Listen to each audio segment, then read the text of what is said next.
Good morning. I call upon the chaplain to open us in a word of prayer. Good morning. Shall we pray? Lord, your word says in Psalms 24, the earth is the Lord and the fullness thereof, the world and all they that dwell within.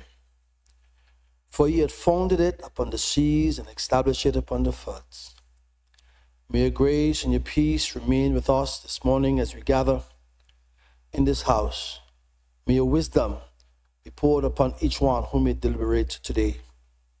I pray for the peace and safety of our beloved island Anguilla. Watch over us, watch over this land. As the members of this house, O Lord, gather to work together for the upkeep of this country, cause them to look beyond themselves and see your people. Your word declares that the eyes of the Lord run to and fro throughout the earth.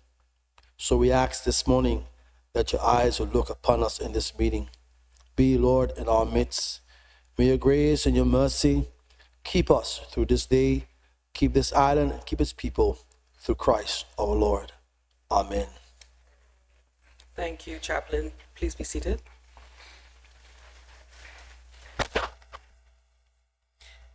Honorable members, we have before us the order paper. Call upon the clerk. Confirmation of minutes. Minutes of proceedings of the 7th meeting of the first session of the 13th Anguilla House of Assembly. Members, we have before us the minutes of our 7th meeting, which was held on the 31st of July.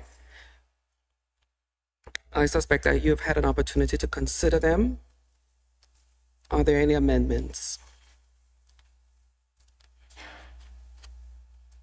If there are no amendments, I invite a mover to move that these minutes be confirmed. Speaker, I move that the minutes be confirmed. Do I have a seconder? Speaker, second. Thank you. It has been moved and seconded that the minutes of the 7th meeting of the first session of the 13th Anguilla House of Assembly be confirmed. Those in favor, say aye. Those opposed, say no. The ayes have it. Oath of allegiance to new members done. Announcements by the direction of the Speaker. We have apologies for the absence of two of our members today, the member from Road South and the member for the single island-wide electoral district member, Rogers. By way of announcements, members, I bring greetings from Barbados, and I also want to inform you, the members, and the public of our recent attendance at the 68th Commonwealth Parliamentary Conference in Bridgetown, Barbados. In attendance was our Deputy Clerk, Ms. Vanisha Proctor, and myself. We were graciously hosted by the Commonwealth Parliamentary Secretary General, Mr. Stephen Twigg. And if you recall, in May, when we returned from the UK, Mr. Twigg had graciously hosted our Mentor in Mingle UK for students, and he had presented on the topic Youth and Democracy. And I remember when we were going, Ms. Proctor was quite intrigued that Mr. Proctor had been able to secure his attendance, and she said, "Madam Speaker, that's big." I had no appreciation for how big it was until we got to Barbados and realized how big it was. So I really want to commend the relationships that our staff have made and the recognition that they have in our community, where the Secretary General took a train to see our students in May, and we didn't have any idea how big that was. When we got to Barbados, we were hosted by the Honorable Mayor Amor Motley, her staff, her cabinet. It was a very intimate and very hospitable event, but very taxing, and Ms. Proctor came back a little under the weather. We spent 5 days in workshops, meetings, social exchanges. On the 10th of October, 2025, Anguilla, we participated in the CPA General Assembly. And I'm proud to report that in that assembly, before 400 delegates, the vice chairman singled out Anguilla from the stage to commend us for the passage of our code of conduct.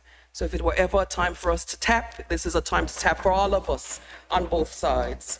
And what it recognizes is that we are standing as a testament of excellence in having adopted that code.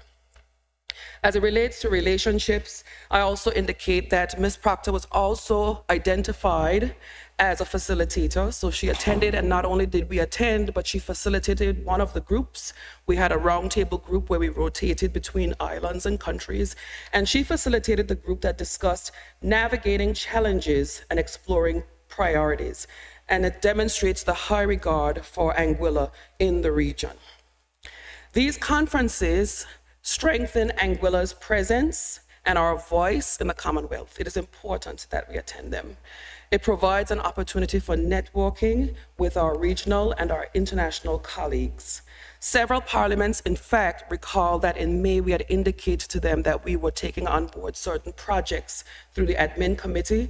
And as soon as they encountered me, they said, Madam Speaker, how's your project? Are you ready to demonstrate to us? There are several islands that are waiting for us to now demonstrate to them the type of technology that we will adopt, which I think a member will speak at later on. The 69th Commonwealth Parliamentary Conference will be held next year in South Africa. What I do want to put on record, and I'm not sure if the Honourable Opposition can liaise with Mr. Proctor, but what I noticed is that there were a lot of opposition members at that conference, not government members. And the reason I determined was that it focused a lot on scrutiny, the role of the opposition, the way in which the opposition uses the House for transparency and scrutiny. And I thought the workshops were really helpful. So I did regret that I didn't know, I think Anguilla is allowed 2 delegates, but I would definitely say it is something to explore. I was able to sit with the opposition from many of the OTs, and I asked them, how did you get here? Why did you think it was important? Some of them paid their own way because they thought it was important for sharpening their skills. So I leave that on record. In terms of announcements, I also want to single out, I made a jest with the honorable member from Island Harbor. He's a new grandfather, and I think we should commend him. He was away for the summer, and I did say to him that I remember one of our past speakers, Mr. Carty, had announced in a forum. He said, had he known that his grandchildren would be that sweet, he would have had them before his children. And I also want to commend anyone, I think the Honorable Premier traveled with her daughters that are in college, so she's now an empty nester and has more time to do more work and to be really busy. But if anyone has any other announcements, be sure to share them at the appropriate time on the order paper.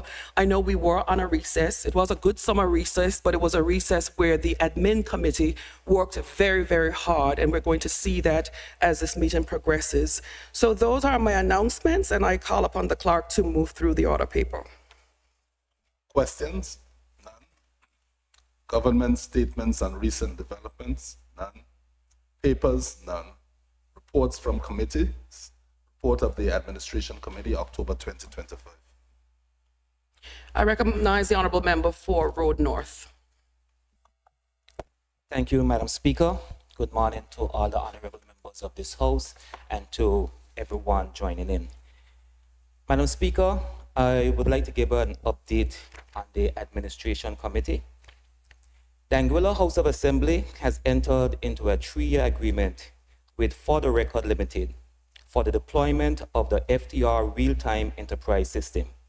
This advanced solution provides high-fidelity, multi-channel audio recording, real-time speech-to-text transcription with speaker attribution, secure cloud-based storage, and features such as keyword search, editing tools, and integration with case management systems.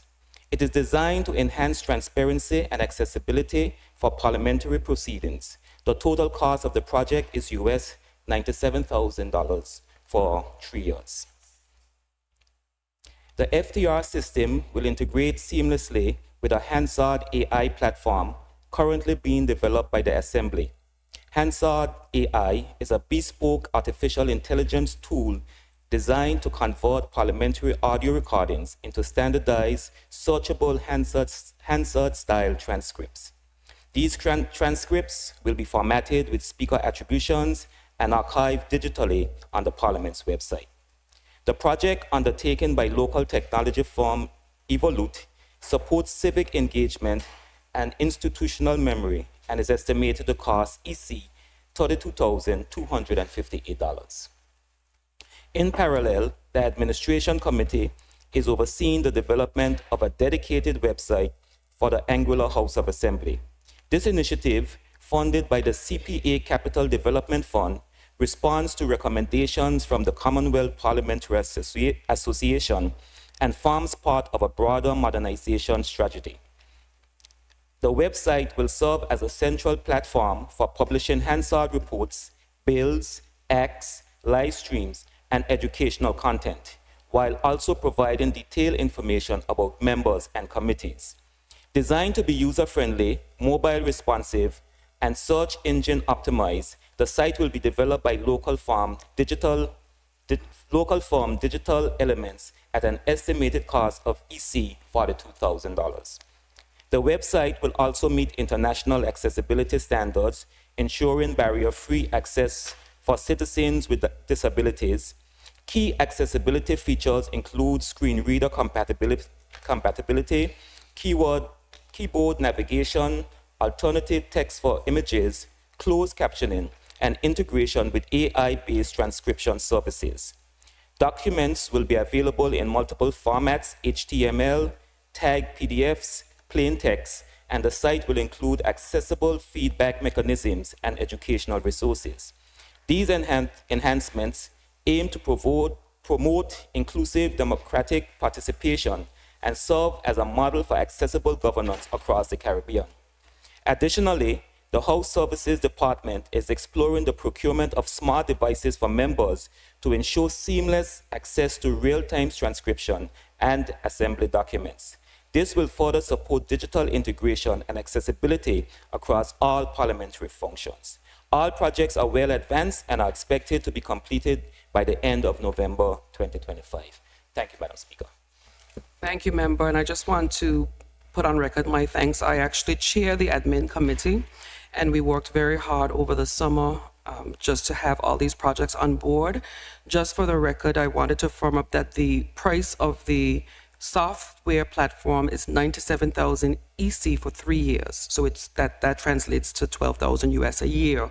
And what that is, just so that the public understands, is that when this parliament has not had transcripts unless it's in relation to a select committee, which I find is a bit difficult to work from because we have no record of what transpires unless we watch YouTube and fast forward and say which minute and screenshot. And it's important for transparency that you are able to log on to a website, click the Hansard, and see what transpired in the House on that particular day. So rather than the paper format, in a way to demonstrate that we are an AI-driven jurisdiction, the FTR platform, which the honorable member spoke about, allows for you to speak into your microphone.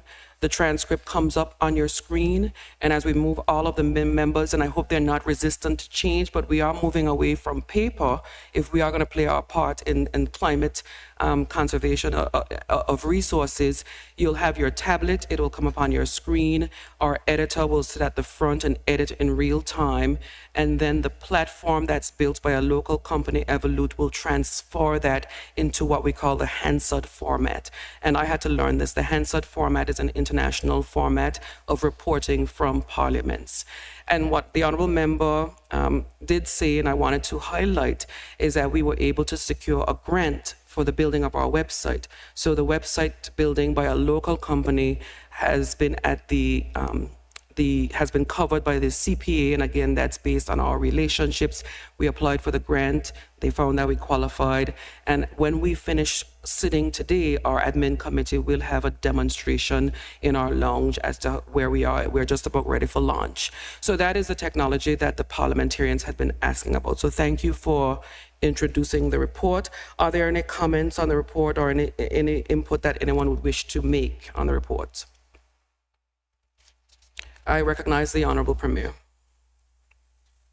Good morning to you, Madam Speaker. Good morning to the members of this Honorable House, the listening and viewing public. Madam Speaker, I stand to congratulate you and the Administration Committee for the hard work.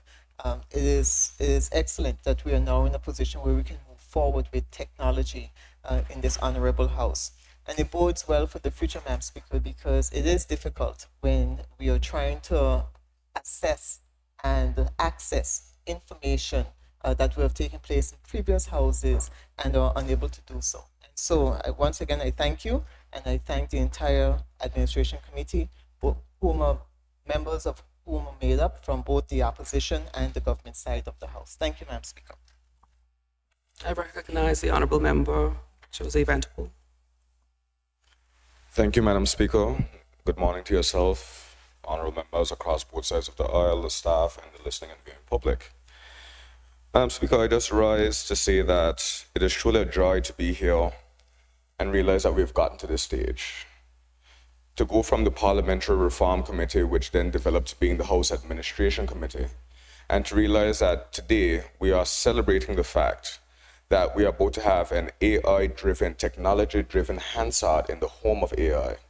And Madam Speaker, to put it into perspective, Clark, myself, and the former speaker, when we went to the conference in Guyana, we had the opportunity to visit the Hansard office of their parliament, which is 11 to 15 persons who literally sit in a room.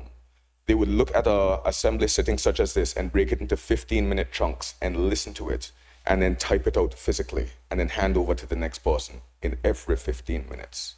So to see that in a small jurisdiction like Anguilla, we're not only embracing technology, but this shows that we are moving towards being a regional leader. And Madam Speaker, I thank the CPA for all of the support that they have continued to give in Anguilla's parliament, and I look forward to continuing to work with them as we push parliamentary democracy within the region. Thank you, Madam Speaker.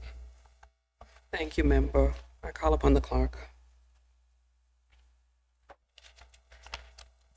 Petitions, none. Government notices, none.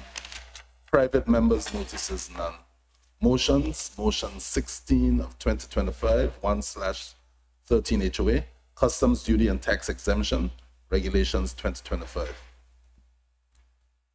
I recognize that this motion is to be moved by the Honorable Member for Sandy Hill. I therefore call upon the Honorable Member for Sandy Hill. Thank you, Madam Speaker.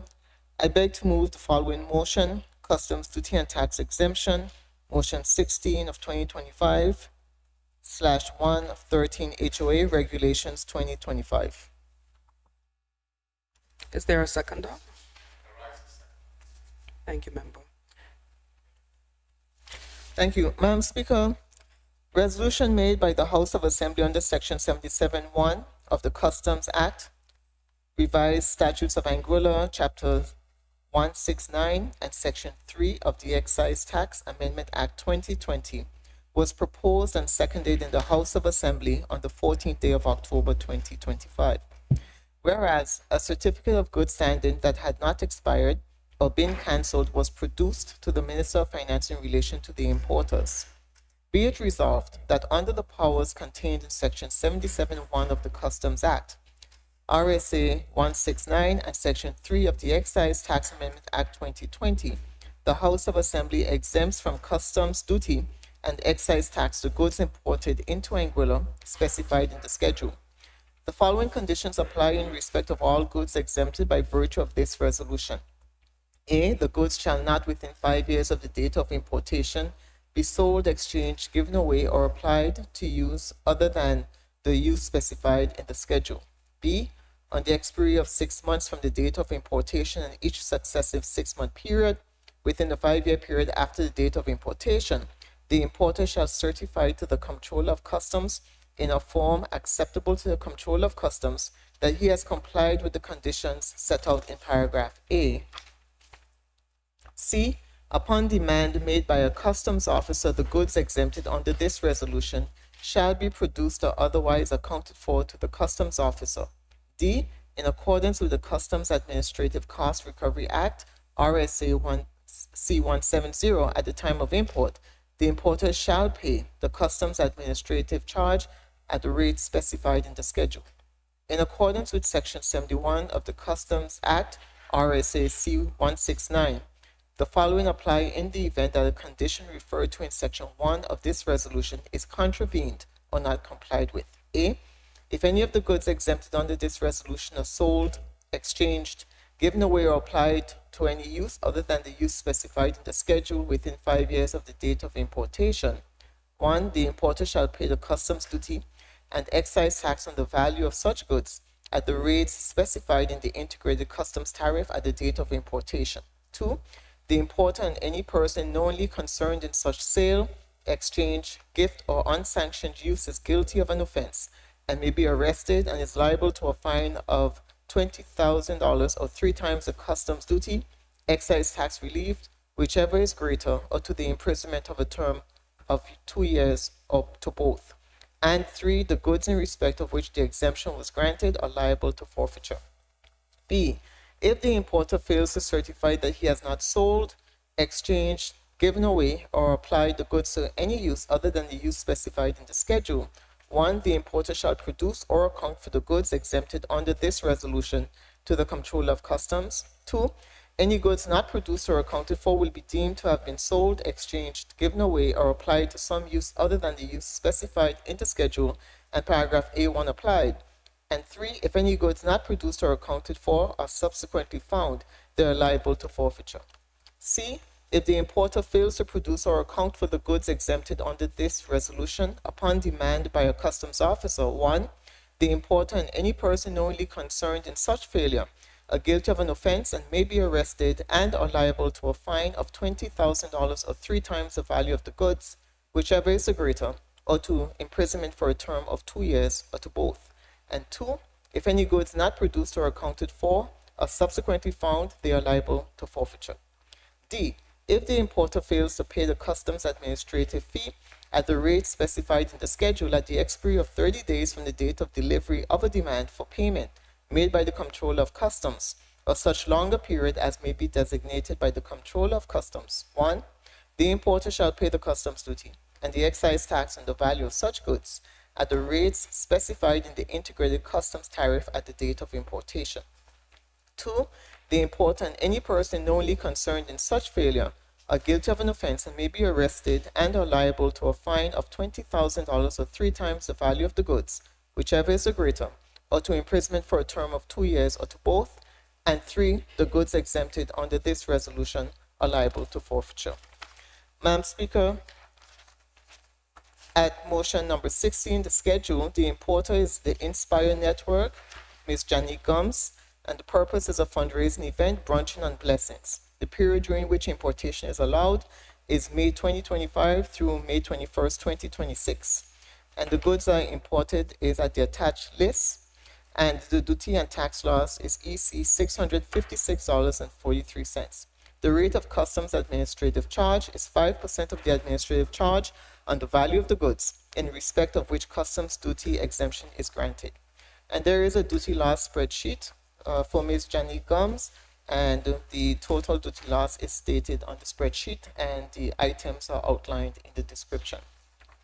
Madam Speaker, with your leave, I'd like to just give a brief explanation as to the purpose of the duty-free request for the Inspire Network. And Ms. Gums has been so helpful in providing a very detailed breakdown in terms of the Inspire organization. And with your leave, Madam Speaker, if I can read, thank you. Inspire is a charitable movement dedicated to transforming the lives of young adults by bridging the gap between faith and career opportunity. Its mission is to create engaging workshops, job fairs, and immersive experiences that expose young people not only to the dynamic world of event management, but also to the transformative power of seeking Christ. Funds raised and exemptions granted for Inspire are directly reinvested into programs that provide essential resources for executing impactful job fairs and skills-based workshops. These initiatives equip young adults with tangible, employable skills while fostering personal and spiritual growth. The proceeds from Inspire's Gospel Brunch is critical to delivering a high-quality, impactful launch event that will serve as the foundation for future initiatives. Successful events will enable them to recruit, and train a substantial number of young adult volunteers for upcoming programs, and is intended to foster a strong sense of community, ownership, and pride among participants. Thank you, Madam Speaker. Thank you. It has been moved and seconded, and I'm seeking any contributions. If there are none, we will put it to a vote. Are there any contributions to the motion that is on the floor? Motion 16 of 2025. Very well. It has been moved and seconded that motions... Oh, I apologize. The chair recognizes the honorable member for Road South.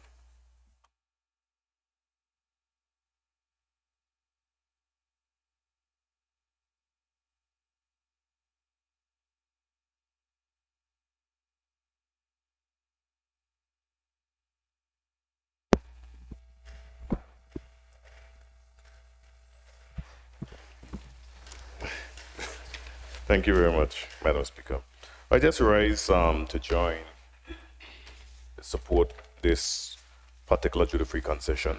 Jenny Gums, she has been working on this project for quite some time and submitted the documents quite some time ago. And the event that she had in mid-August was a really good event, albeit it was inundated with showers of blessings. So just as it said, brunching on blessings, there was a number of blessings that came from heaven on that particular night, but the event went off very well, and I just wish to commend her on the work that she has been doing with young people. If each one of us do more work with young people, we can really save a country. And while I say that, Madam Speaker, I just want to say that congratulations to the people of Anguilla at coming back as the safest destination in the Caribbean. That bodes well for us, and hopefully we can continue not only to be safe for tourists, but to be safe for every individual that resides within our shores. Thank you, Madam Speaker.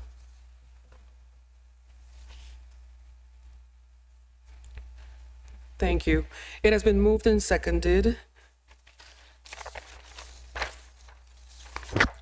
that motion 16 of 2025 be adopted as a motion of this House. Those in favor? Those opposed? The ayes have it. The motion is carried. Motion 17 of 2025, 1/13 HOA, approval of the House of Assembly Strategic Plan 2025 to 2034. I recognize the honorable member for Valley North. Thank you very much, Madam Speaker. Good morning to the members of this honorable House on both sides. Good morning to those listening via Radio Land or Facebook Live. It's a pleasure to be here this morning. Madam Speaker, I would like to move the following motion. Be it resolved that this House of Assembly endorses the House of Assembly Strategic Plan 2025 to 2034. A seconder? Madam Speaker, I rise to second. Thank you. Thank you very much, Mr. Hodge. The Anguilla House of Assembly Strategic Plan 2025-2034 is a 10-year strategic plan. This document provides the guiding framework for the Anguilla House of Assembly, identifying 4 main priority areas for attention and action. 1, effectiveness and efficiency. 2, independence. 3, connectivity. And 4, visibility. Each priority area is supported by clear and succinct goals and strategies with measurable indicators to help measure the progress and success. An action plan for the first 5 years of the project proposes a realistic implementation schedule. The plan is summarized as follows. The vision: an independent, efficient, and effective assembly that is responsive to the aspirations of Anguillians and actively contributes to national transformation. Our mission: to debate, legislate, and hold the executive accountable while promoting transparency, public engagement, and openness in governance. The values and guiding principles. The Nolan principles: selflessness, integrity, objectivity, accountability, openness, honesty, and leadership. Legality: upholding the rule of law and human rights. Integrity: acting professionally and fairly in the public interest. Inclusiveness: encouraging diverse perspectives and collaboration. Openness and transparency: ensuring accessibility of proceedings and services.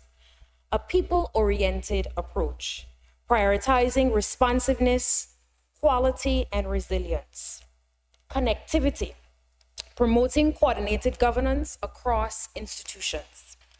Forward thinking: anticipating future needs and supporting innovation. And Madam Speaker, of course, the general public and the members of this House can see that with our new program that was just discussed, we are certainly forward thinking and anticipating the future needs and supporting innovation. Our strategic priorities and goals: effectiveness and efficiency. Goal 1, to improve legislative scrutiny of bills and budgets. Goal 2, to strengthen oversight of the executive via the Public Accounts Committee. Goal 3, empower members through training, resources, and support. Goal 4, ensure operational continuity, contingency planning, and security. Independence.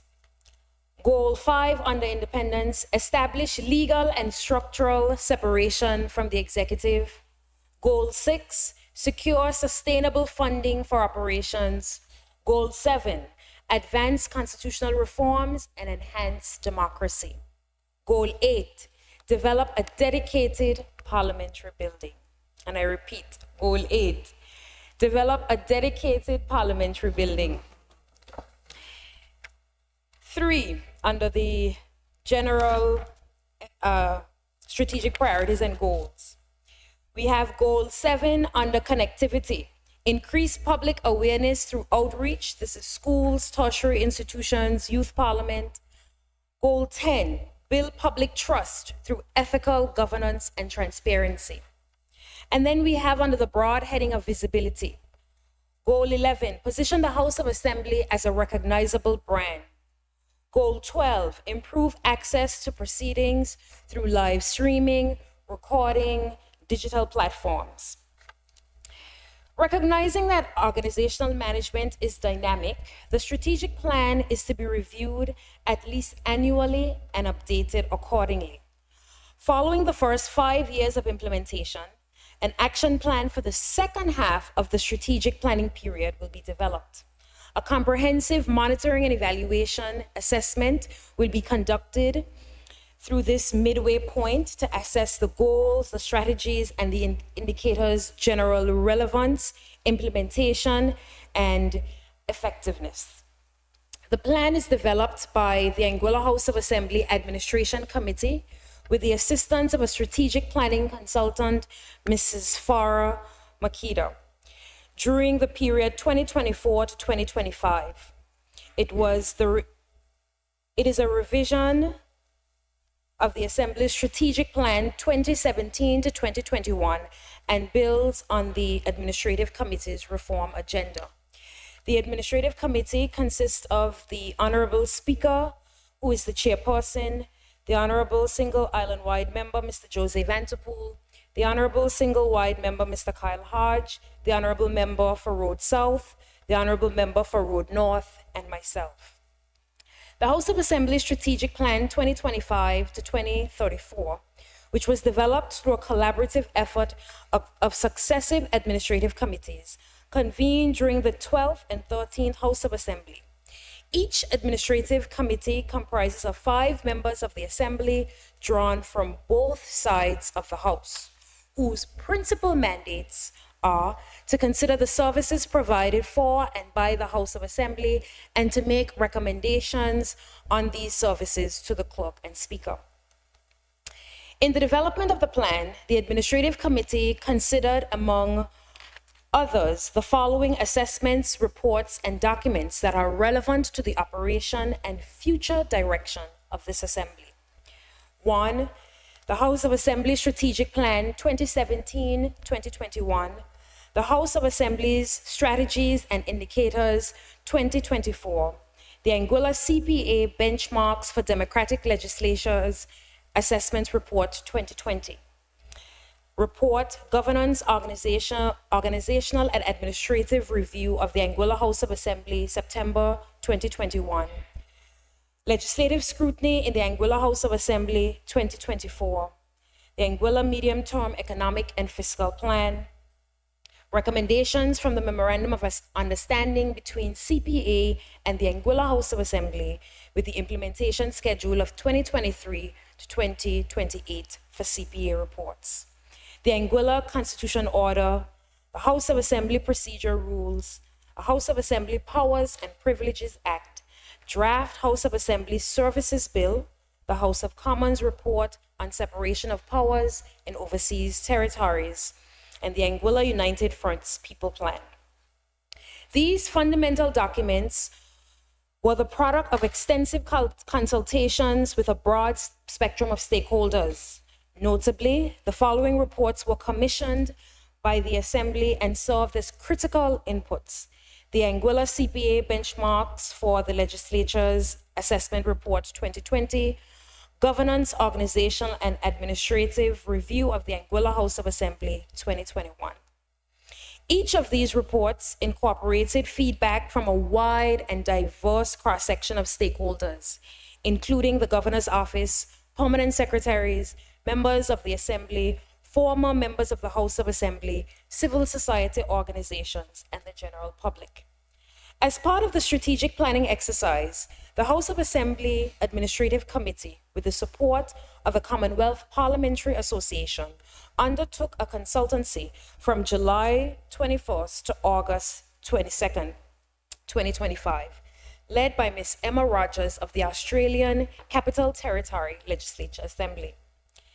This consultancy aimed at developing role profiles and job description outlines aligned with current and future needs of the Assembly per the strategic plan. The consultancy produced A, a comprehensive review of the department's organizational structure aligned with the House strategic plan.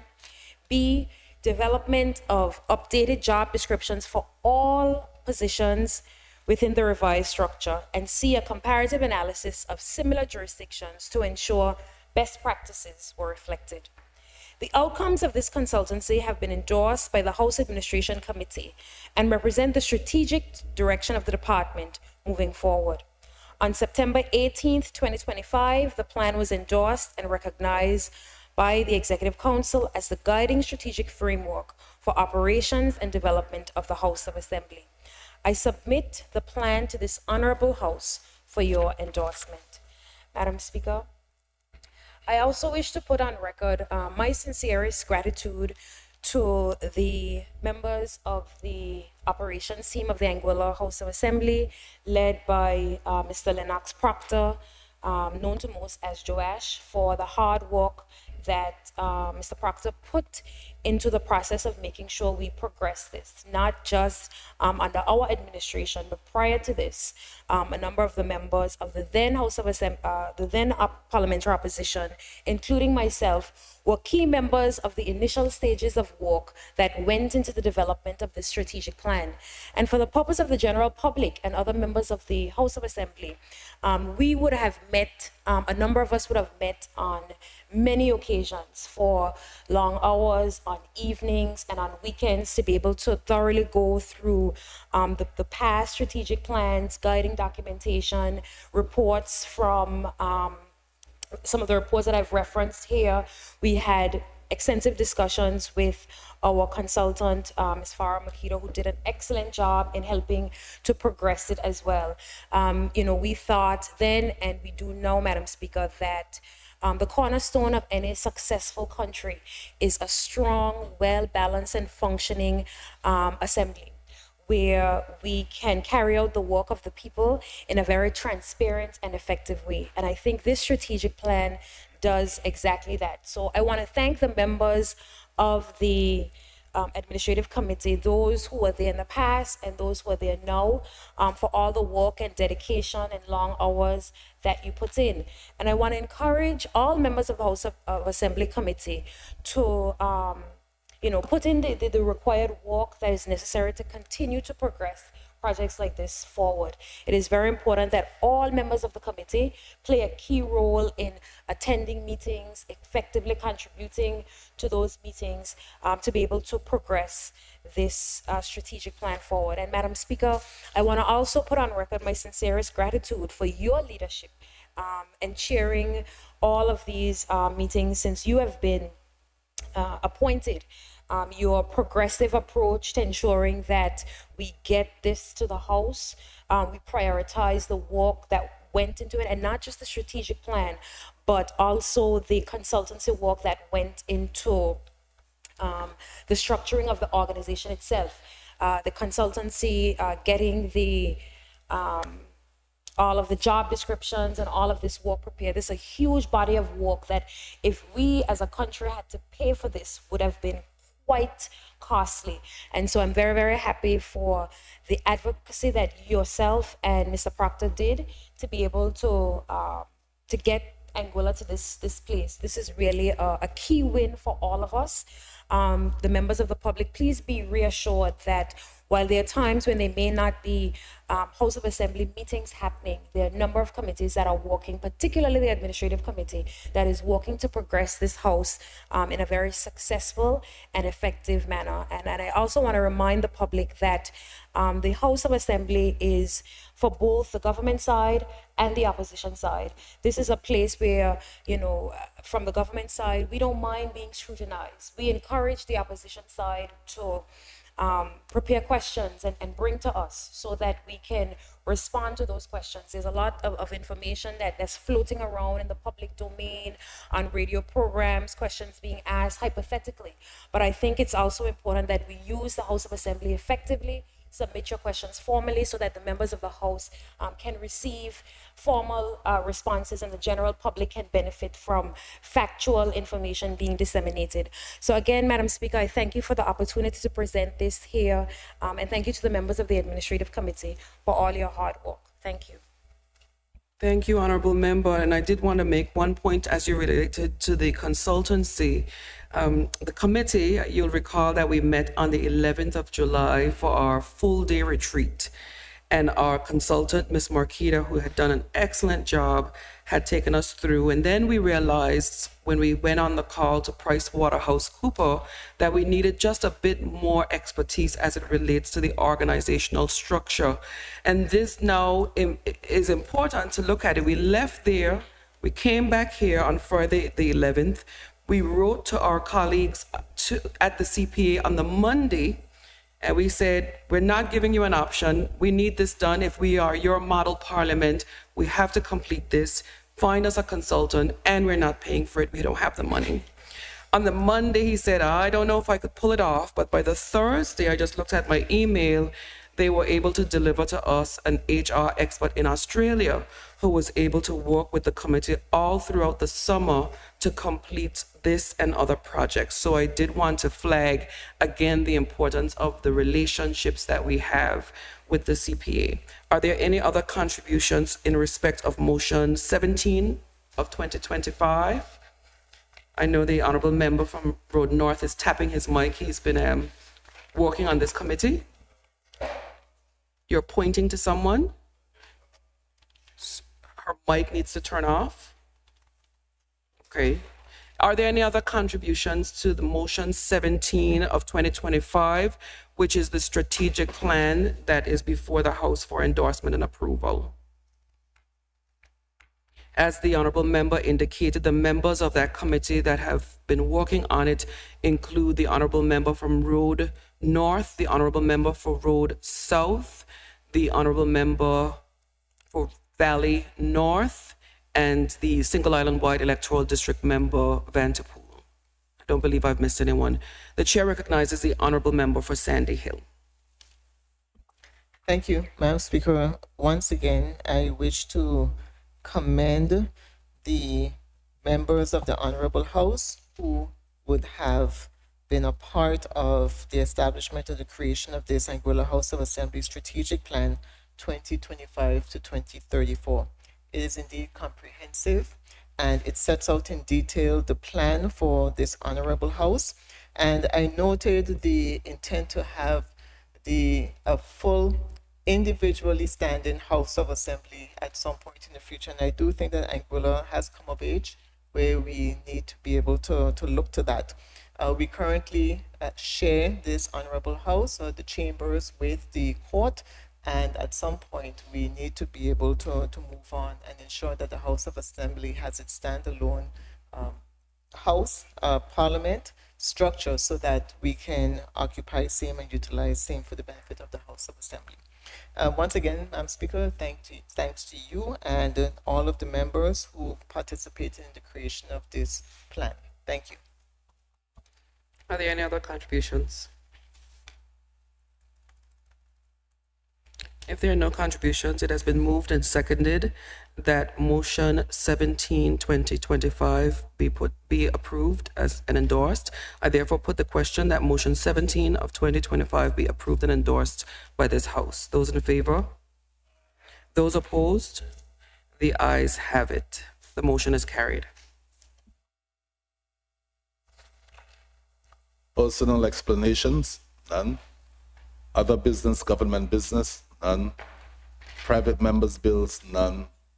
Private bills? None. Other orders of the day?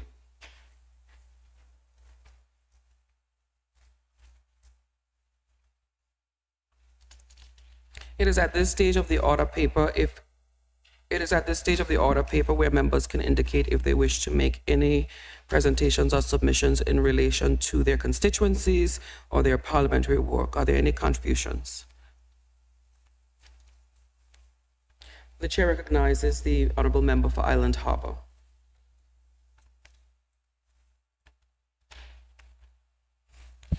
Thank you, Madam Speaker, and good morning to you, Madam Speaker, to the members of the House, the clerk and staff, those in the gallery, and those listening and watching. And it's good to be back in the House of Assembly, Madam Speaker, and doing the work of the people.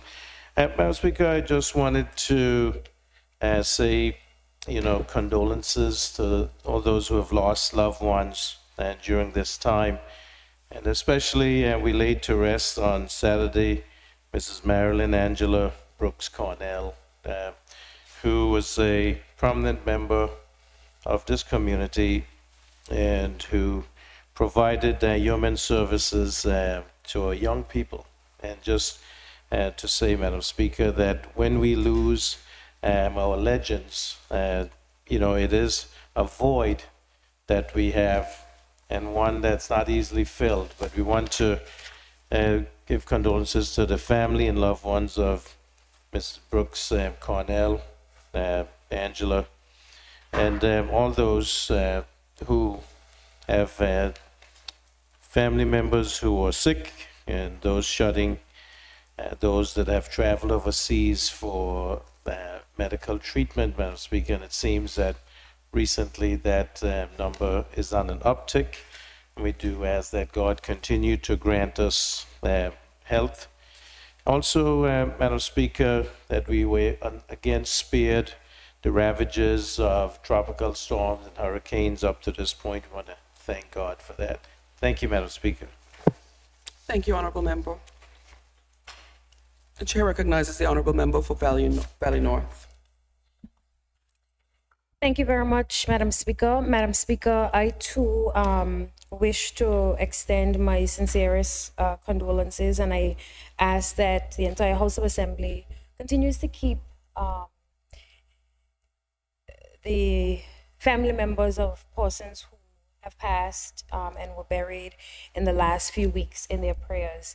In addition to Angela's family, we also have the family of Mr. Roy Baptiste as well, Madam Speaker, and the family of Angelica Duncan as well, Madam Speaker, who also had funerals this past week.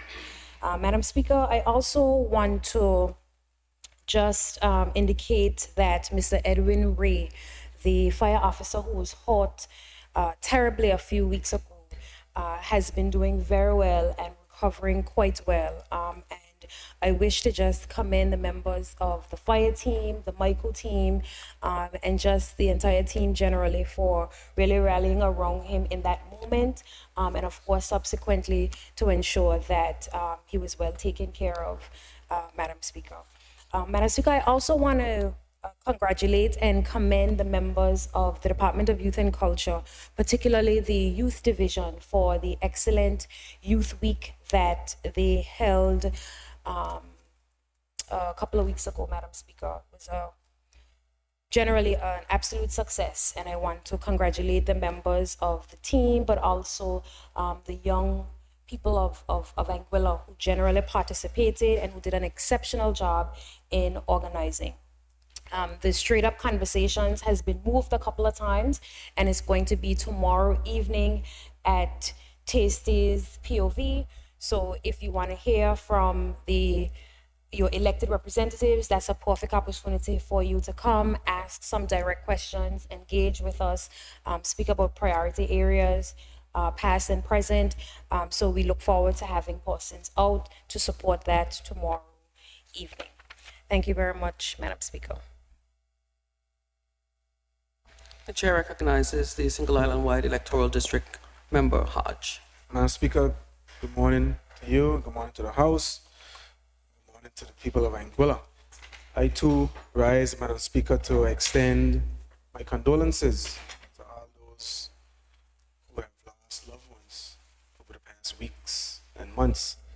And I also extend my prayers to those who are sick and shut in, those who are in the hospital, those who aren't doing too well at this time. I offer my prayers and well wishes that they may be able to recover and be normal again, Madam Speaker. And I also, Madam Speaker, want to thank God for sparing us. You know, even though the hurricane season is not completed, we thank God that so far we have reached almost the middle of October and we have been spared. We have been spared since 2017. And that is something, Madam Speaker, to give God thanks for. We also would have experienced a lot of rain, and it is good for our systems and for our vegetation. The place is very green as we go into our next tourism season. And we pray, Madam Speaker, as well, that this tourism season be a vibrant one. We have been featured in several headlines across the internet in a very positive light. So we have to be thankful for the positive news leading up to this new tourism season. Madam Speaker, as my colleague would have mentioned, straight up conversations being tomorrow. It should be very interesting. So if you can make it in person, it would be great. But if not, I'm sure there will be a link shared that this will be live on Facebook. It should be an interesting session.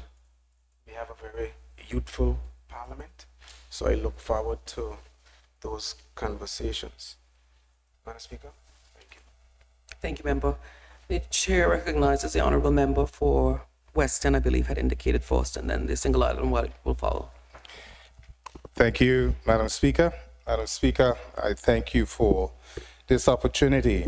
Again, when we talk about coming to the House, you mentioned you haven't been here for a little while. So within that time, in my community in District 7, we would have lost UL Richardson, who is known as Udi. He's passed, and also a former teacher of mine, Teacher Perlin, she would have passed. So, and as all of us know, that teachers play such a major role in our development. And going back to those days especially, I think they were more than just an educator. They were the likes of confidants and also those who looked after your best interests. So Teacher Perlin was one of those, and I know that her friend, the former honorable, but still honorable, Everly Bradley, that should have taken that very much to heart. They were very close friends. Madam Speaker, also the sister of one of our colleagues, Linda Bryan, who is the sister of Evans McNeil Rogers, the Honorable Evans McNeil Rogers. So again, we share with Neil, as we know him, his family, and all those who would have lost someone. On Saturday, when we got a lot of rain, it was not a surprise, I think, whether the angels were crying or not. It was for Angela. I think she was someone, most people would see her as what we would call the rub of the green, the average person on the street. But the turnout on Saturday showed that it doesn't matter what role you play in society. If you look out for the youth, if you have a loving heart, then many people will come out to say thank you. And I thought on Saturday that was something very special for the family of Angela. They say she was not there because she was in heaven, but at least she was looking down and would have been proud of what she would have, that was recognized what she would have done Madam Speaker, you mentioned July was the last time we had a chance in this House. For me, Madam Speaker, it would be remiss of me not, especially for the next year, not to remind people that the Greyhounds of West End were the champions. I always believe to end on a positive, and one of my constituents always remind me, please remind the House that the youngest captain, a 17-year-old, was the captain of one of the boats. In fact, he comes from good stock. His grandfather was Amos, and also one of them was Amos. The other would have been Frederick, who both were boat race captains. I'm talking about a young man from West End called Amani Lake. So I think he's one to look out for. So I know the Premier, I haven't heard of him, or the former Premier, I should say. I haven't heard much of him for some time, Madam Speaker, because when he was on this side of the House, the UFO was not doing so well. It's doing less now. But I'd like to finish on something funny. When the former Premier talks about being spared from the storms that would have passed, there was one named Lorenzo. So we're very fortunate. Thank you, Madam Speaker. The chair recognizes the single island-wide electoral district member, Vanderpool. Thank you, Madam Speaker. Madam Speaker, I'd like to join in my colleagues first and foremost in extending condolences to all those who are going through some form of bereavement of loss at this particular time. Madam Speaker, as I looked at the minutes of the proceedings before us and I saw the date, and I'm just like, members not present with a reason. I'm like, I was not at the last sitting. But then I see the date, July 31st, and I realize I had very good reason to not be here. And while I shared with my colleague, I believe it was my good brother here who outed me publicly, but I want to now tell the full assembly and the public who have since reached out, thank you very much, because I now know what it is to truly experience fatherhood. And what a blessing she is. Madam Speaker, I heard a few weeks ago that person said that I was in Florida, and I don't understand that because I was here very much present. I will be traveling later, and I'll get to that. But I want to first start off by saying congratulations to the Anguilla Fire and Rescue Services. We just finished Anguilla Fire Prevention Week. And for those who didn't know that Anguilla Fire Prevention Week was going on, at least for those in the valley, they would have been alerted when they heard the sirens going off and everything going off because the fire brigade was on parade. And I want to thank the brave men and women who represent the Anguilla Fire and Rescue Services. As my colleague would have mentioned, Edwin Ray, I was present that day when the demonstration was taking place, Madam Speaker. A demonstration that I've seen taking place before. And to witness what happened in real time, to see the response of our firefighters who went in aid to their brother. And they are the reason that today we can see him singing and dancing, Madam Speaker. And that is a testament beyond the capabilities of the Anguilla Fire and Rescue Services. It's also a testament that Mr. Edwin Ray is blessed, because that's a miracle, Madam Speaker. One that we should all celebrate. Madam Speaker, as I said, I wasn't traveling. It's been a very interesting past few months because other than experiencing fatherhood, other than the joys or tribulations of being a minister, last week, Madam Speaker, I just concluded my comprehensive exams for my doctoral degree. There's been a lot going on. But this week, and now that we have moved past that, on Thursday I traveled for the first 2 days on personal business. From Saturday, I travel on government business to attend the Blue Planet Alliance gathering. This is a fellowship, Madam Speaker, that it will, first of all, be fully funded. It brings together from 6 to 10 small island developing states every 6 months, Madam Speaker, to talk about the transition to 100% renewable energy for small island developing states. At the last cohort that met, Madam Speaker, St. Kitts and Antigua of two of the countries that were represented that have signed on to the Blue Planet Alliance. When I travel this weekend, Madam Speaker, it will be along with, I will be representing the ministry. There'll be somebody traveling who represents the Public Utilities Commission. Somebody will be traveling representing Anguilla, the utility, and someone will be traveling representing the community in general as a youth representative. The whole goal and whole point of this mission, Madam Speaker, is to bring together small island developing states, us who are more adversely affected by the impacts of climate change, to realize that while we may be small in size, we can transition to truly being leaders in this space. Madam Speaker, I say this to say, we are very well along our renewable energy transition journey right now. I understand that it won't happen overnight, and I understand that there are some critics out there, but we are working very assiduously to get there, Madam Speaker. This trip has come as a result of the Caribbean Renewable Energy Forum that I would have attended in April. The same trip, Madam Speaker, where I would have met the President of the Caribbean Development Bank, who has signed on as a partner with us to transition to renewable energy. This upcoming trip, Madam Speaker, is also to continue to build that network and continue to build the alliance where Anguilla will be a world leader, will be leading this transition, because when we got invited, I told them, we may be small in size, Madam Speaker, but careful, we may leap ahead of you. And we look forward to doing just that. But Madam Speaker, again, I want to say thank you to everyone who has been offering support, reaching out over the past few weeks, months, since we've been here, Madam Speaker, and I look forward to the journey ahead. Thank you, Member. Unless there are any other announcements, there are three. Oh, I recognize the Honorable Member for Road South. You indicated.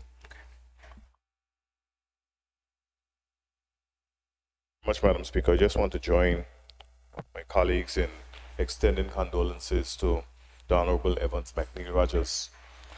This wouldn't be the first time that he has lost siblings.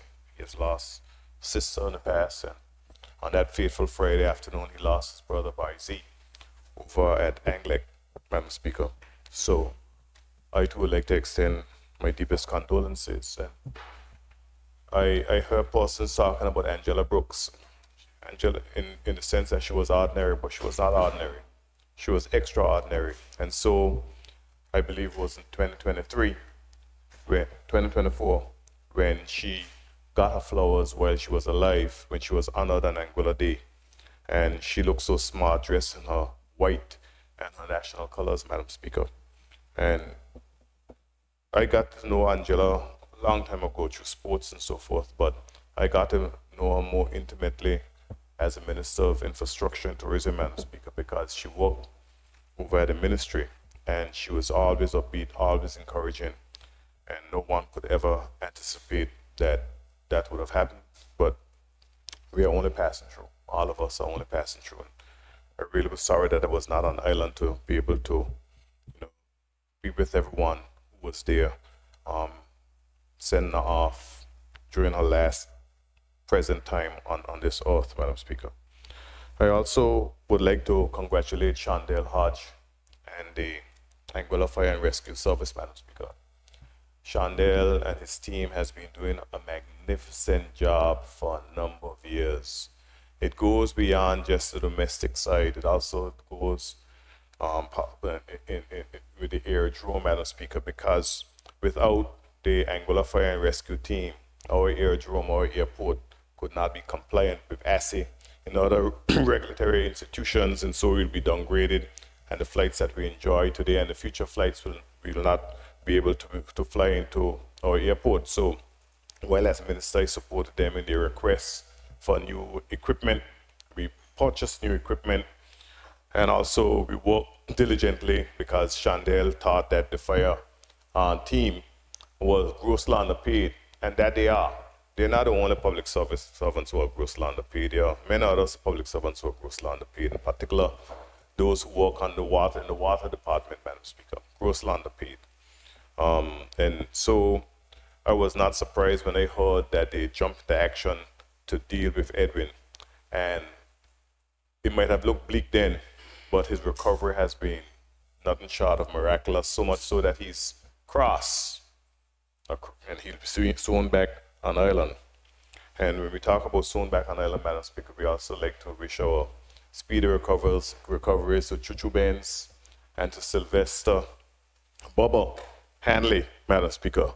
They look as if they are very well on their way to recovery, and we are happy to see that they're recovering. But while that is the case, we don't have any national health insurances yet, Madam Speaker, and so the families are still looking for support, and whatever support we can lend them, we should.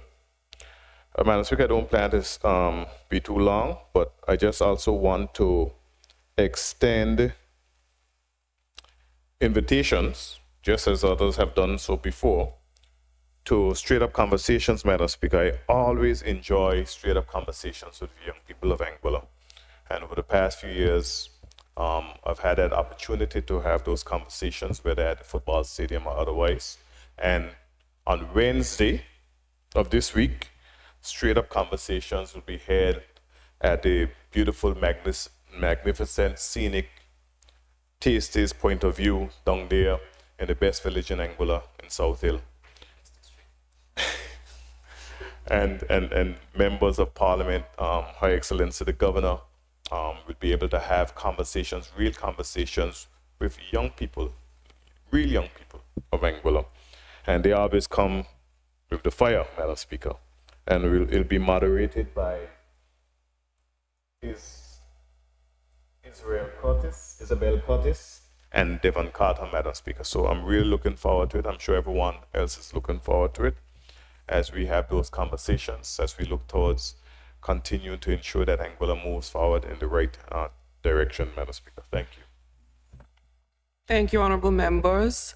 I do want to give 3 words of commendation, and I think you would have seen it on our site. We acknowledge the successful achievements of Miss Rani Kwahaj, our very own, who completed her Bachelor's of Science in Financial Management with first-class honors. You are allowed to commend Miss Hodge. And we have 2 victories and 2 success stories. I'd like to commend our senior clerical officer, who's very shy, not going to like me to call her out, but I acknowledge Miss Dekayla Richardson's completion of her Certified Nursing Assistant program at the ACC. And unfortunately, she wasn't able to walk last week because of the weather, but she would be walking, if she might walk this week. But I think she might be away, but we commend her. And then I want to commend on record who I call our firecracker, Miss Sanaya Richardson. I call her Teacher Oma sometimes too. She's the daughter of Latoya and O'Leary. She has been nominated and voted on to attend the UK Overseas Territories and Crown Dependencies Youth Parliament debate on the 6th of November 2025. I recalled looking at Najik Davis representing us on YouTube, and it really is something to see the bravery of our young people to stand in those auspicious halls and debate. And I know Sanaya will do us extremely proud. So reach out to her parents, reach out to her to encourage her, and I'll ask our clerks if they can circulate the YouTube when we know that it's going to be listed. Do join in and give her that support. So I commend our 3 young people. At this time, albeit retrospectively, I would ask that we observe a moment of silence retroactively, because we weren't here, on the passing of Miss Angela Brooks Carnell as a former Anguilla badge holder, Anguilla Day badge holder. So if we could stand and observe a moment of silence.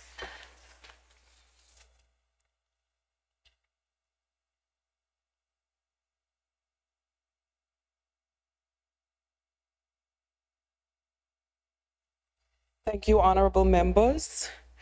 I believe you may take your seat. I believe there are no other orders of the day, and I call upon the clerk to progress the agenda. Adjournment.